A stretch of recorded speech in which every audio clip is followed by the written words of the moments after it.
আজকের ব্লগটা থাকবে বিলে যাওয়া নিয়ে। সো এভরিওয়ান, কি অবস্থা সবার, কেমন আছেন? আশা করি সবাই ভালো আছেন। জি আলহামদুলিল্লাহ, আমিও অনেক অনেক ভালো আছি। সো চলেন আমরা বিলে কি কি করলাম, কিভাবে ঘুরলাম ফিরলাম সবকিছুই শেয়ার করব আপনাদের মাঝে।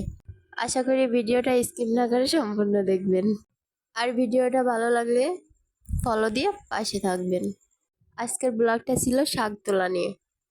আমাদের বাসার সাথেই বিল, বাট আমরা কখনো যাই না। তো আজকে দুই বান্ধবী চলে গেলাম বিলে ঘুরতে।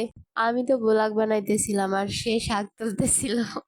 আমার বান্ধবী তো আমারে বলতেছিল যে আমি প্রাণ লাভলি মাখায় এসেছি, তুই একটু কিছু মাখায় আসিস নি। ভাই, বিলে গেলেও কেউ যে সাইজে গুজে যায় এটা তো আমি জানি না।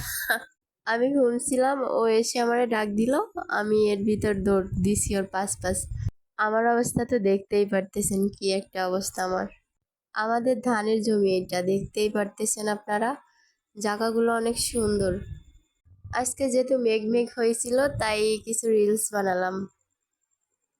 জায়গাটার ভিউ কিন্তু আসলেই অনেক সুন্দর, যেটা দেখতেছেন এর থেকে বেশি সুন্দর। এখানে যে আমার এতটা ভালো লাগতেছিল, আর এখানে একটা হাস্যকর বিষয় কি জানেন, এখানে আমি আচার খাইছি, পড়ে গেছি আর উঠতে পারতেছি না।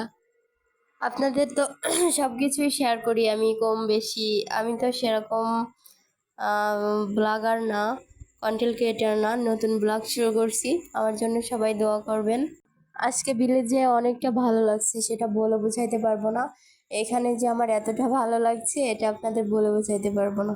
আমার পাশে অল টাইম একজন থাকে, বুঝছেন, সে আমার কানের গোড়ায় ভ্যা ভ্যা ভ্যা ভ্যা করতে থাকে। ভ্যাবা 24 ঘন্টা করতেই থাকে।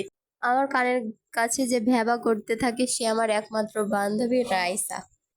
আজকের ব্লগটা এই পর্যন্ত। সবাই ভালো থাকবেন, সুস্থ থাকবেন। আল্লাহ হাফেজ। ভিডিওটা ভালো লাগলে ফলো দিয়ে পাশে থাকবেন।